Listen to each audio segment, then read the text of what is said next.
Hello मेसी, welcome back to my channel. आज का हमारा टॉपिक रहेगा difference between SN1 reaction and SN2 reaction. Last lecture में हमने SN2 रिएक्शन पढ़ा था और उससे लास्ट लेक्चर में हमने पढ़ा था SN1 रिएक्शन। हम इन दोनों रिएक्शन को कंप्लीट कर चुके हैं। इसका मैकेनिज्म हम इसकी देख चुके हैं, डेफिनेशन, मैकेनिज्म और एनर्जी प्रोफाइल डायग्राम। आज हम देखेंगे उसका डिफरेंस बिटवीन उसके कुछ पॉइंट्स। अगर ये आ जाता है तो हम ये छोटे पॉइंट्स लिख सकते हैं, अगर ये शॉर्ट फॉर्म में आता है। अगर आप नए हैं तो मेरे चैनल को सब्सक्राइब करें और बेल आइकन को प्रेस करें, जिससे कि आपको मेरी सारी पढ़ाई की लेटेस्ट वीडियोस मिलती रहें। अगर आपको मेरी वीडियोस अच्छी लगती हैं तो उनको लाइक, कमेंट और शेयर करना ना भूलें। तो चलो शुरू करते हैं अपना आज का लेक्चर, जो है difference between SN1 reaction and SN2 reaction.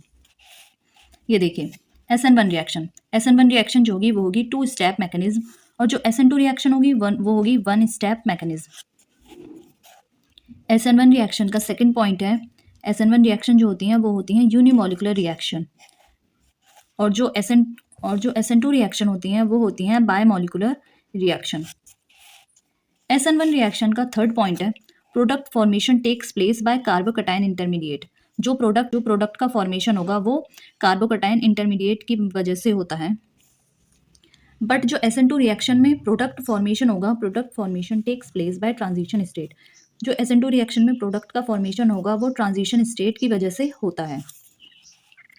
अब हम देखेंगे SN1 रिएक्शन का fourth point, reaction is favoured by polar protic solvent. जो रिएक्शन होगी वो फेवर होगी पोलर प्रोटिक सॉल्वेंट से। But in the case of SN2 reaction, reaction is favoured by polar aprotic solvent. जो रिएक्शन फेवर्ड होगी वो होगी पोलर एप्रोटिक सॉल्वेंट से। SN1 रिएक्शन का फिफ्थ पॉइंट ये रहेगा, mechanism takes place when nucleophile is neutral.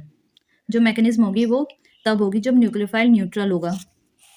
But जो SN2 reaction होगी वो तब होगी जब एनायन का फॉर्मेशन होगा। इसका सिक्स्थ स्टेप है, SN1 रिएक्शन में reaction velocity is independent of concentration of nucleophile. जो रिएक्शन की वेलोसिटी होगी वो इंडिपेंडेंट होगी न्यूक्लियोफाइल की कंसंट्रेशन से। बट जो SN2 रिएक्शन होगा उसमें जो रिएक्शन वेलोसिटी होगी वो डिपेंड करेगी न्यूक्लियोफाइल के कंसंट्रेशन पे, जिसकी हाई कंसंट्रेशन ऑफ न्यूक्लियोफाइल। और इसका लास्ट पॉइंट ये रहेगा कि SN1 रिएक्शन में रेसिमाइजेशन, अगर जब जो SN1 रिएक्शन होती है उसमें रेसिमाइजेशन होता है, बट जो SN2 रिएक्शन होती है इसमें इन्वर्जन इज कन्फिग्रेशन। ये थे इसके डिफरेंट पॉइंट्स।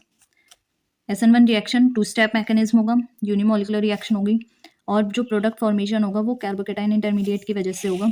जो रिएक्शन होगी वो फेवर्ड होगी पोलर प्रोटिक सॉल्वेंट से, और जो मैकेनिज्म होगा वो न्यूक्लियोफाइल जब न्यूट्रल होगा तब होगा।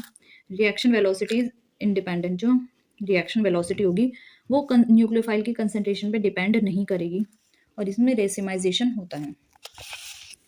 But in the case of SN2 reaction ये 1 स्टेप मैकेनिज्म होगा, बायमोलिकुलर रिएक्शन होगा, और प्रोडक्ट फॉर्मेशन जो होगा वो ट्रांजिशन स्टेट की वजह से होगा। इसकी जो रिएक्शन होगी वो फेवर्ड होगी बाय पोलर एप्रोटिक सॉल्वेंट, और जो मैकेनिज्म होगी वो एनायन फॉर्मेशन की वजह से होगी, और जो इसकी रिएक्शन वेलोसिटी होती है वो डिपेंड करेगी न्यूक्लियोफाइल के कंसंट्रेशन पे। और लास्ट है इन्वर्जन इज कन्फिग्रेशन।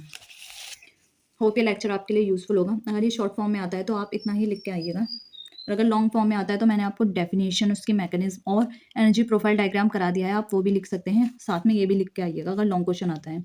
होप ये लेक्चर आपके लिए यूजफुल होगा। आप नए हैं तो मेरे चैनल को सब्सक्राइब करें और बेल आइकन को प्रेस करें, जिससे कि आपको सारी पढ़ाई की लेटेस्ट वीडियोस मिलती रहें। और वीडियोस अच्छी लगती हैं तो उनको लाइक, कमेंट और शेयर करना ना भूलें। Thank you for watching.